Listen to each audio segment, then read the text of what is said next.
Boa noite. É uma satisfação estar aqui novamente. Nós vamos tratar de um assunto que, com um pouquinho mais de paciência, a gente talvez faça escolhas melhores e que a gente acerte mais, porque toda mensagem que a gente procura dentro das casas espíritas são sempre para propiciar que a nossa vida melhore, que as nossas escolhas sejam as mais acertadas. Porque muitas vezes estamos apenas equivocados. Isso é natural do ser humano. Isso faz parte do nosso crescimento. Uns mais, outros menos. O que significa tormento? Lá no dicionário diz assim: ação ou efeito de atormentar, de causar aflição, angústia, sofrimento, suplício, sofrimento físico, causado por algo ou por alguém, uma tortura. Aflição. É o padecimento físico, é um tormento, uma tristeza pungente, um grande sofrimento, um afligimento, uma agonia, angústia, desassossego, indisposição, inquietação. Então, a condição de quem está aflito é um sofrimento causado pelo desgosto, tristeza ocasionada por alguma dificuldade, excesso de preocupação, uma ansiedade e uma angústia. No capítulo 5 do Evangelho segundo o Espiritismo, a gente vai tratar... Eu acho que tu tens que baixar um tiquinho, porque está dando microfonia. No capítulo 5 do Evangelho segundo o Espiritismo, a gente vai tratar sobre os tormentos voluntários, mas sempre relacionado às nossas escolhas. Eu acho que melhorou. E aí lá diz assim: uma das maiores dádivas do Criador à criatura, ao lado das reencarnações sucessivas, que são a possibilidade infinita de refazer os desacertos e de construir a felicidade, está o livre-arbítrio, que a gente tanto fala. É a nossa liberdade de escolha a tudo que a gente vai fazer aqui na Terra. Nós somos extremamente respeitados nas nossas vontades em relação a Deus. Ele lamenta as nossas más escolhas, mas Ele permite que a gente as faça para que a gente encontre naquele erro um fortalecimento da nossa alma, para que a gente passe a acertar, porque normalmente quando a gente erra, fica registrado. A gente sabe qual o efeito que teve aquele erro. A gente sabe o que aquilo repercutiu dentro do nosso íntimo. Quais as dificuldades que a gente passou diante daquela nossa má escolha. E ele vai mais adiante, diz assim: mas muitas vezes o homem transforma essa dádiva de livre pensar e de livre agir em uma arma atroz, trazendo-lhe sofrimento. Pensa um homem que pode decidir adquirir o que não está ao seu alcance, o que pertence a terceiros, almeja acumular mais bens do que necessita, submete-se a futilidades, despreza valores morais, deturpa os melhores preceitos sociais, avança nos direitos alheios, quer granjear a qualquer custo o respeito, que é o temor e não o reconhecimento. Aquilo quando a gente impõe ao outro, a gente achando que está tendo respeito, e muitas vezes é o temor, não é o respeito, né? Dos subalternos e circunstantes. Às vezes num emprego, num trabalho que a gente vai e um superior, né, dentro da escala dos funcionários, se acha no direito de se sobrepor em cima do outro. Ao invés de conquistar o funcionário, ao invés de conquistar aquele que é subalterno a ele, não, ele conquista através da fala grosseira ou da força, né? E não é uma atitude interessante, porque a gente cria sempre uma reação por trás disso. Em Coríntios, Diz assim que tudo me é permitido, mas nem tudo me convém. Tudo me é permitido, mas eu não deixarei que nada me domine. Nós, muitas dos sofrimentos que a gente passa aqui na Terra, eles são frutos das nossas más escolhas. Então, por isso, tormentos voluntários, porque eu escolho aquilo ali. E a reação é rápida. Não é uma coisa, muitas vezes, assim, que vai vir a longo prazo, não.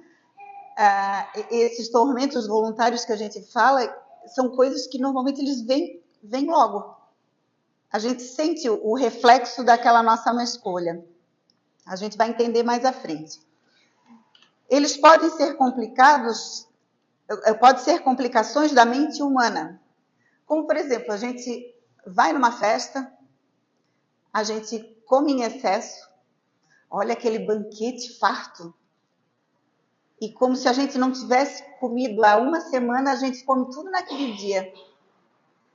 Aí ele serve uma bebidinha e a gente passa do ponto. Bebeu demais, comeu demais. No outro dia, o que acontece? A gente passa mal. Aí quem come muito doce, às vezes tem, né, o seu trato digestivo mais delicado, no outro dia está lá com uma dor de barriga. Está com dor de cabeça. A gente cria no nosso organismo algo que era desnecessário, pela nossa falta de controle. Isso é um tormento voluntário. Da mesma forma, uma pessoa que, por exemplo, cisme, de repente, que está gordinha, começa a fazer um regime daquele muito severo, aí entra naquela coisa de fazer, como é que a gente chama? Jejum, e passa do ponto. Porque não é que o jejum seja ruim, mas tudo que passa do ponto, ele é ruim. E aí a pessoa pode se tornar, aquele pensamento fixo, se tornar uma pessoa anoréxica, que daí já tem outras complicações, tanto físicas como psíquicas, porque daí a doença da mente e vai trazer um resultado. Aí, porque eu fiz alguma coisa lá no passado. Não, foi a escolha de hoje. Então a gente tem que aprender a diferenciar aquilo que a gente está resgatando do passado com aquilo que a gente está vivenciando no presente. Aquilo que a gente acabou de escolher e está passando pela aprovação. Os esportes radicais, né? Aquele piloto, o Schumacher, né? Schumacher sofreu um acidente esquiando. Se eu não vou esquiar, então eu não... é muito difícil eu passar por o mesmo problema dele. Eu posso passar de outra forma, né? Eu estou brincando, né? Mas é assim, os esportes radicais, às vezes as pessoas se envolvem lá, vão me jogar de bungee jump, a pessoa se joga, todo mundo se jogou, um monte de gente pulou. Aí uma pessoa pula e, sei lá, deslocou uma vértebra. Ou fez, né, algo em alta velocidade. O Ayrton Senna morreu. Foi um tormento voluntário, porque ele escolheu estar ali correndo, né, fazendo aquelas curvas em alta velocidade. Ele tinha domínio? Tinha. Ele tinha a destreza? Tinha. Mas não impede que a pessoa sofra um acidente. Então, nós somos também depois cobrados pelas nossas escolhas. Porque não havia necessidade. Qual a necessidade tem de a gente já corre o risco o tempo inteiro. Quando a gente sai de casa, a gente está correndo o risco de ser atropelado, a gente está correndo o risco de cair, de bater cabeça, sei lá, uma coisa pode acontecer. Mas aí é uma outra história. Se acontece algo assim, é porque talvez a gente precise resgatar alguma coisa, algo que se fez no passado. Agora, quando a gente procura, aí a responsabilidade é nossa naquele momento e a resposta é na hora também. O tabagismo, o alcoolismo, são tudo escolhas nossas. Ninguém nasceu para ser fumante. Ninguém nasceu para ser alcoólatra. Mas na minha família todos são. Não importa. Se a gente nasce numa família onde todos são, é porque a gente nasceu para ser a exceção, para ser o diferente, para ensinar para os outros que vierem adiante que a gente não deve ser assim. O ciúme, a inveja, a arrogância, que daí já parte para outra parte dessas escolhas. Quando eu sou arrogante, eu vou ter algo que vai vir de volta, porque primeiro que as pessoas não vão gostar. Ninguém gosta de quem é arrogante. A inveja é algo que só tira a gente do nosso sossego, da nossa paz. Porque a gente fica querendo aquilo que o outro tem, sendo que às vezes o outro tem e nem é feliz com aquilo que tem. A felicidade não está no ter, ela está no ser. Então, às vezes, a pessoa pode ter 1 milhão de coisas materiais e não ter felicidade. E não ter alegria de viver, e não ter sossego, e não ter paz. E às vezes aquela pessoa que mora numa casinha simples, que não tem bens materiais praticamente nenhum, tenha conquistado a paz, tenha conquistado a alegria de perceber a beleza que a natureza está aí para nos oferecer e que é para todos.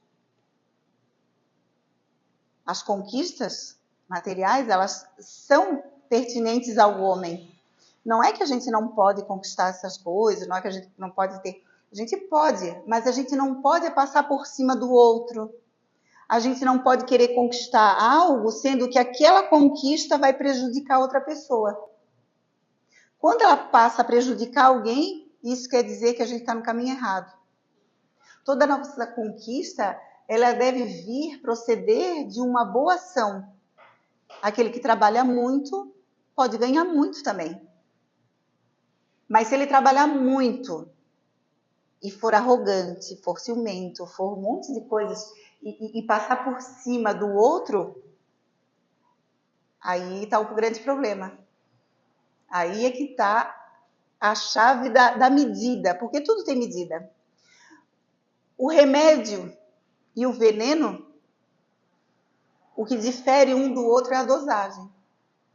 Qualquer remédio que a gente tenha em casa, ele pode ser extremamente letal se a gente tomar numa quantidade maior do que é prescrita pelo médico. Os sofrimentos voluntários, eles só têm sentido para Deus, para os olhos da divindade, quando se destinam a socorrer alguém, a salvar alguém numa situação difícil. Aí sim. Aí a gente está escolhendo um tormento, mas que tem um propósito. Imaginemos que alguém resolva sair nadando para salvar alguém que está se afogando. Como que isso é visto aos olhos de Deus? Porque às vezes algumas pessoas têm uma atitude dessa e acabam perdendo a própria vida. Ah, foi suicídio. Não foi não. Naquele momento, o seu pensamento era somente salvar aquele que estava em perigo. Quando aquela boate Kiss pegou fogo, teve um jovem, não sei se foi mais de um, eu não lembro, mas eu sei que teve alguém que entrou e saiu, tirando gente de lá de dentro várias vezes. E depois ele morreu, intoxicado. Qual era a intenção dessa criatura? Era salvar as vidas. O desespero de ver o outro em perigo foi maior. Isso é bem visto aos olhos de Deus. Mas fora disto, nós nos defrontamos com o nosso espelho, cheio de caras e bocas de lamentações, como se Deus não tivesse seu olhar voltado para nós, como se as leis divinas não nos envolvessem no amor do Criador. Certamente teremos que corrigir nossa postura. Porque quando a gente procura essas coisas erradas, normalmente a gente está achando que a gente precisa fazer aquilo porque a gente sofre. Ah, eu vou beber porque eu estou com muita angústia. A gente escolhe errado, sabe? Ah, eu preciso passar a noite toda em festa porque eu tive uma semana muito ruim, muito difícil. Aí no outro dia a gente tá ruim, tá mal. E se a gente para rezar, para orar, para bater um bom papo com um amigo, se a gente não está bem, a gente chama alguém para conversar. Não quer dizer que todas as festas sejam ruins, tá, gente? Não é isso, não. Ninguém quer ninguém, né, bitolado aqui. A gente está falando das coisas extremas, dessas más escolhas que a gente faz.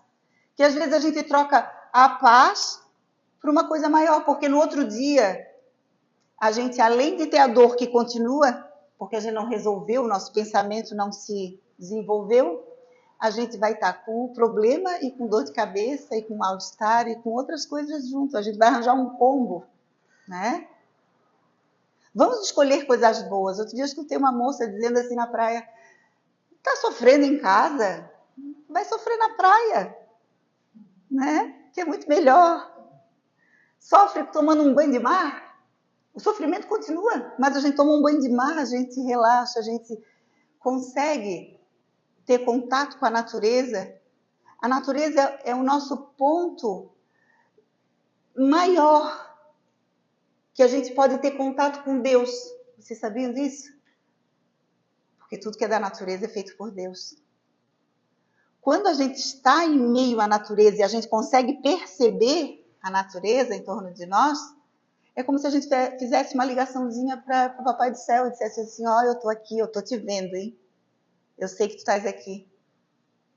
A gente olhar o pôr do sol, olhar, agora está vindo a época linda, e daqui a pouco os garapuvus estão tudo florido. Alguém já viu o garapuvu florido? Tem gente que disse que sim, mas muita gente não mexeu com a cabeça. Vamos ter olhos de ver. Garapuvu é a árvore que representa a nossa ilha. Ela é tão imponente, ela é tão linda. Se fosse eu para escolher a árvore que representasse aqui, eu teria escolhido o garapuvu. Ela tem um tronco tão liso, tão bonito, e ela tem a copa virada para o alto. Quando ela seca no outono, é como se ela tivesse braços voltados para o céu, dizendo assim, ó, eu estou aqui e eu estou viva. Ainda que alguém olhe para mim e diga que eu não estou, porque ela fica sequinha, sem uma folha. Aí vem a primavera e ela floresce. Primeiro ela fica verdejante, depois ela fica que é só flor amarela. É a famosa árvore de um pau só que se faz a canoa. A gente cortava e fazia canoa. E sabe por que ela sempre floresce e ela sempre se torna verdejante? Porque a natureza escolhe sempre estar com Deus. Ela não escolhe se desviar do caminho como nós. Quando a pandemia passou, ainda que tivesse toda aquela turbulência, eu acordava e dizia assim, nossa, para os passarinhos, o Covid não existe, porque eles continuam cantando no mesmo horário. Essa é a natureza dizendo assim, ó, continua o teu caminho. Olha para mim, que tenho beleza, né? A natureza é pura beleza e nos fortalece. Na questão 921, tem uma pergunta assim, ó. Concebe-se que o homem será feliz na Terra quando a humanidade estiver transformada. Mas enquanto isso não se verifica, poderá conseguir uma felicidade relativa? Porque é muito difícil a gente ser feliz completamente quando a gente vê tanta coisa ruim acontecendo, né? Com tanta desgraça, com tanta guerra, e a guerra espiritual, nós que somos espíritas, a gente percebe isso. Existe uma guerra espiritual, que ela é muito maior do que essa que a gente vê, porque ela chega sutil, ela chega na caladinha, a gente, né, nem sempre a gente se dá conta. E aí a resposta é a seguinte, o homem é quase sempre o obreiro da sua própria felicidade, da sua própria infelicidade. Pela prática da lei de Deus, há muitos males pode forrar-se, proporcionando a si mesmo felicidade tão grande quanto o comporte a sua existência grosseira. Aquele que se acha bem compenetrado em seu destino futuro não vê na vida corporal mais do que uma estação temporária. Uma como parada momentânea numa hospedaria de má qualidade. Facilmente se consola de alguns aborrecimentos passageiros de uma viagem que o levará a tanto melhor posição quanto melhor tenha cuidado dos preparativos para empreendê-la. Vocês entenderam? É como se o homem, ele chega aqui na Terra E a terra é essa hospedaria de má qualidade. Ainda que a terra seja linda e maravilhosa, ela é uma prisão para nós. Mas aquele que procura as coisas de Deus, ele sabe que isso é temporário. E querendo ou não, na hora que a gente nasce, a gente já começa a envelhecer. E já começa a diminuir o tempo que a gente tem aqui na Terra. E todos vamos retornar à pátria espiritual.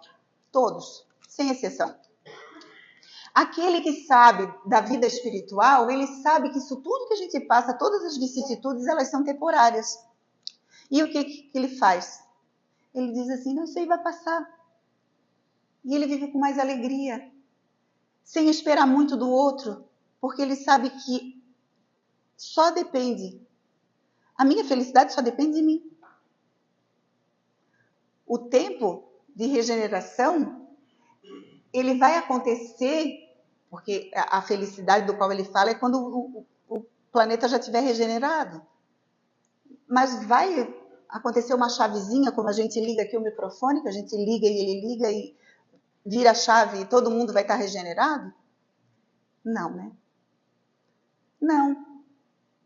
Eu vou alcançar esse período no tempo que eu escolher.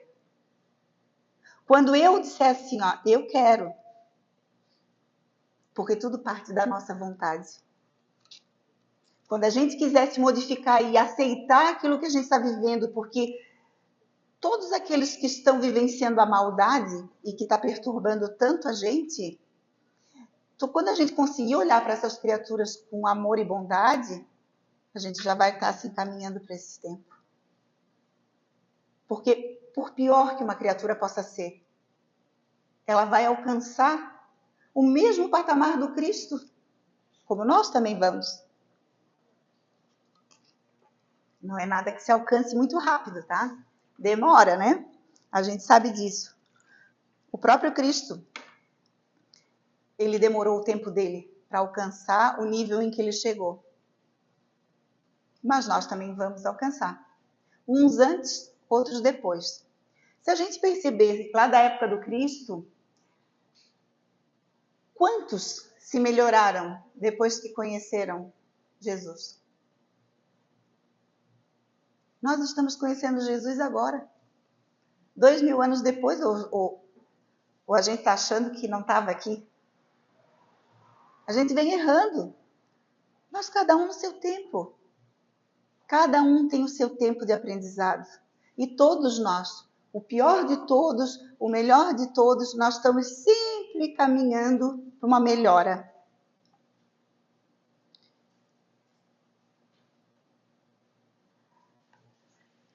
A pergunta 922. A felicidade terrestre é relativa à posição de cada um. O que basta para a felicidade de um constitui a desgraça do outro. Haverá, contudo, um critério de felicidade comum a todos os homens? Para a vida material, é a posse do necessário. Para a vida moral, a boa consciência e a fé no futuro. Isso que a gente acabou de falar. Para alguns, a posse, a conquista das coisas materiais, elas são o grande foco, o único, digamos assim. Mas quando a gente olha e aprende, porque, gente, a tecnologia, o avanço da ciência, isso tudo é pertinente aos mundos superiores, sim. É para que a gente possa usufruir. É para que a gente possa ir no médico e pensa, lá na época do Cristo, se eu tivesse o problema de visão que eu tenho, eu não ia enxergar lufas, eu ia viver andando, esperando Jesus fazer um barrinho lá para jogar no meu olhinho. Hoje a gente tem a tecnologia de lentes que são multifocais. A gente enxerga para perto e enxerga para longe. Isso é para que a gente possa usufruir, sim. A gente trabalhar para conquistar essas coisas, sim, é importante. Gente, tem coisa mais maravilhosa do que ter um remédio para passar dor de cabeça? É, sim, é importante. Tem coisa melhor no mundo do que uma cama macia e cheirosa para a gente deitar de noite? Nós temos a necessidade do descanso. Então a gente tem que conquistar as coisas. Porém, a gente já aprendeu que o nosso crescimento moral, ele é a parte mais importante. Enquanto a asa do conhecimento, da ciência, ela está grande e maravilhosa. A nossa asa da nossa moral, ela continua ainda meio atrofiada. E se nós precisamos, para voar, a gente precisa de 2 asas, ninguém voa com uma asinha pequenininha. Então é necessário que a gente evolua moralmente. O crescimento é normalmente assim, evolui primeiro a parte da tecnologia. Aí a gente se distrai com a tecnologia. Depois vem a evolução moral. Porque daí a gente descobre que nada disso consegue trazer a alegria que a gente busca, que a gente sabe que é aquela que é perene. Porque tem muita coisa que quando a gente partir daqui, a gente vai levar. Todas as nossas conquistas morais nós vamos levar. Mas todos os nossos desacertos também. Quando a gente descobre que há alegria num sorriso de criança, quando eu cheguei aqui, o pequenininho agora está dormindo ali. Ganhar um sorriso de uma criança. Então, tem coisas que elas têm um valor que a gente precisa dar esse valor que elas têm. A convivência. Eu amo escutar o meu marido e a minha filha conversando. Quando eles ficam lá discutindo as coisas que eles gostam. É assim, é assado, não sei o quê. Esse barulho da convivência é bom. Fortalece a nossa alma. A gente conquista as coisas assim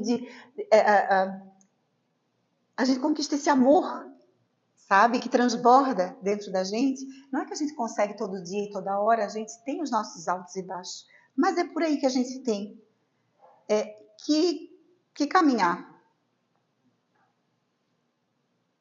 Assim como quase sempre, questão 933, o homem é o homem causador de seus sofrimentos materiais, também o será seus sofrimentos morais? Aí os espíritos respondem, mais ainda, porque os sofrimentos materiais algumas vezes independem da vontade, mas o orgulho ferido, a ambição frustrada, a ansiedade, a avareza, a inveja, o ciúme, todas as paixões, numa palavra, são torturas da alma. Porque tudo fica na nossa consciência. A gente não tem como fugir da consciência. Às vezes a gente está infeliz com alguma coisa e a gente fica assim, ó. Porque eu conheci uma pessoa que queria muito se mudar para um planeta, para um outro, não é cidade, outro país. Queria ir para um outro país, eu estou saindo do planeta já. Mas eu sabia que a pessoa tinha uma angústia muito grande. Aí eu peguei um dia, parei para conversar e disse assim, escuta, a gente pode ir daqui? Eu brinco sempre que quando eu quero ir para um lugar longe, eu uso a Bósnia e Herzegovina, porque é um lugar que eu nem sei como é que é. Tu pode ir para a Bósnia. Tu acha que aquilo que te incomoda vai ficar aqui no Brasil? Porque a gente se muda de lugar, se muda de casa, se muda de emprego, a gente se distrai um pouco, é diferente. Né? A gente olha, são pessoas diferentes, novas convivências. O próprio cenário se modifica, nos distrai por um tempo. Mas quando tudo entra para a normalidade e para aquilo que a gente, né, para o habitual, do dia a dia, a angústia volta, porque ainda não está resolvido dentro da gente. Então, todos os sentimentos que são de angústia, de ciúme, as nossas paixões, essas coisas, a gente precisa resolver. Quando Jesus conversou com Pedro, ele disse para Pedro, Pedro, porque ele pergunta, né? Pedro, tu me amas? Te amo, Jesus. Pedro, tu me amas? Te amo, Jesus. Pedro, tu me amas? Eu já respondi, eu te amo. E ele negou Jesus 3 vezes, por isso ele perguntou 3 vezes se ele amava. E ele disse para ele assim, Pedro, eu te levarei aonde tu não queiras ir. E o que isso significa? A gente não quer olhar para dentro, para o nosso defeito, para aquilo que a gente precisa se modificar, porque se modificar requer trabalho. Tá tão bom, né? Tá acomodado, tá tudo funcionando, mas aquela pecinha lá dentro não está funcionando direito. E uma hora vem a conta daquilo que não funciona direito. Então é necessário que a gente olhe para o nosso íntimo. E aí a gente tem as influências espirituais, porque na questão 970, pergunta assim, em que consiste o sofrimento dos espíritos inferiores? Aí diz assim, são tão variados como as causas que os determinam e proporcionados ao grau de inferioridade, como os gozos ou são o da superioridade. Podem resumir-se assim, invejarem o que lhes falta para ser felizes e não obterem, verem a felicidade e não a poderem alcançar, pesar, ciúme, raiva, desespero, motivados pelo que os impede de serem ditosos. E aí é que entra também um outro problema que a gente tem que ficar atento. Porque quando a gente tem esse pensamento que vibra numa vibração baixa, porque tudo que é de Deus é tudo assim, é tudo bom, é tudo bondade, nada incomoda ninguém no plano superior. Agora, no inferior, a nossa alegria às vezes incomoda aquele que não tem. Aquela alegria que ele acha que é, porque é sempre relativa, né? Então, nós temos que tomar esse cuidado para que a gente não seja influenciado. Porque às vezes a nossa dor está pequenininha e a gente se influencia espiritualmente com aqueles que invejam a gente e fazem a gente se sentir mal. Às vezes a gente não adquire alguma coisa e dali depois a gente pensa assim, meu Deus, mas por que eu comprei isso? E por que eu coisa? Aí a gente começa a se culpar, mas o outro não tem, eu tenho. E começa a entrar numa paranoia de pensamentos destrutivos que a nossa felicidade vai por água abaixo. E não é assim que funciona, porque se a gente adquire algo, ou se a gente conquista algo, e eu estou falando de conquista, não é de conquista só material, é um bom relacionamento de um casamento, é o bom relacionamento com filhos, é o bom relacionamento em família. Isso são coisas invejáveis. Aliás, são as mais invejáveis. Porque ladrão nenhum vai buscar uma casa que não tenha algo de valor dentro. E o que a gente tem de maior valor é aquilo que a gente consegue conquistar moralmente. E a conquista moral, ela não pode ser tirada de um para colocar no outro. A conquista é individual. E aí a influenciação espiritual, ela pode nos atrapalhar nesse sentido. Então, tomarmos cuidado com os nossos pensamentos, por isso a prece é o nosso grande bálsamo, curador, que nos norteia.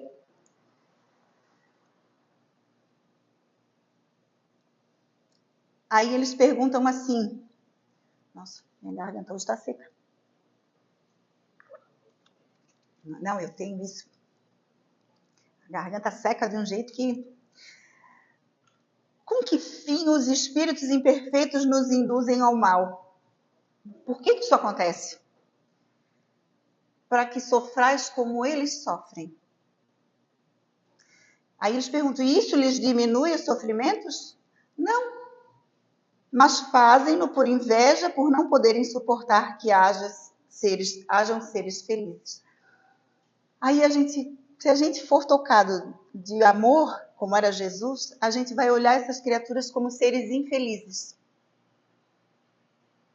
Que talvez, se eles se aproximarem da gente e a gente tratar eles com a prece, com a oração, a gente possa estar ajudando essas criaturas a saírem desse pensamento ruim, de inveja, né? De querer aquilo que não pode ter. Aí a gente volta ao que a gente falou lá no livre-arbítrio, né? Sempre que damos entrada às influências espirituais, também abrimos espaço para as infelicitações da vida, porque tudo acontece de acordo com a nossa vontade e a consequência sempre está ligada diretamente ao teor de nossas escolhas. Aí a gente volta àquele começo. Então, todas as minhas escolhas vão ter uma repercussão, seja ela qual for. toda. Emmanuel, na obra Recados do Além, disse assim, ó, a liberdade de escolha depende do estado de conhecimento de cada pessoa. Segundo ele, quem ainda não conhece os ensinamentos do Cristo, pode fazer o que gosta, mas quem já o aceitou, pode fazer o que deve. Olha a diferença entre fazer o que se gosta do que fazer o que se deve. É a responsabilidade. E para a gente finalizar, quando eu montei essa palestra, eu gosto sempre de ler um poema para finalizar. Porque a arte também é de Deus. A arte espírita está sendo falada em todos os centros espíritas nessa semana. E ela é um dos pontos que nos liga o nosso sentimento a Deus. A gente falou da natureza e a arte também, porque uma boa música de boa qualidade, uma poesia, uma peça, algo que mexa com nossos sentimentos é sempre proveniente de Deus. E temos muitas obras que falam sobre isso. Inclusive, na Obras Póstumas, tem um texto grande que fala sobre a arte no Espiritismo. E aí, como eu não achei uma poesia que fosse de acordo com aquilo que vinha no texto, eu criei asas e escrevi uma. Eu tenho uma tia que escreve livros, eu acho que eu herdei um pouquinho, talvez, né? Vamos ver depois, aí vocês dizem se ficou bom ou não, né? E eu chamei de A Boa Escolha. Alma querida, a sabedoria do bem viver está na escolha que fizeres hoje. Tudo de bom que plantas é fruto doce que colhes. Se tua opção for a trilha certa e a porta mais adequada, se primas pelo respeito e fazes tudo com amor, a lei divina te protege e ilumina, afastando os perigos e a dor. Lembra sempre, Jesus é teu melhor amigo, o exemplo a seguir. De conquista em conquista, vamos vencendo o orgulho, e a boa escolha se tornará rotina. Investe na melhor semente, no terreno de tua existência. Receberás do Mestre os frutos das tuas vitórias e conquistas, compreendendo que somente quem ama toma posse do maior tesouro, que é a paz de quem cumpre os compromissos da vida. Tenham todos uma boa noite, que possamos retornar aos nossos lares com o nosso coração cheio de vontade de mudar, com o intuito de fazermos boas escolhas para a nossa vida. Um ótimo final de semana a todos. Muito obrigada pela atenção.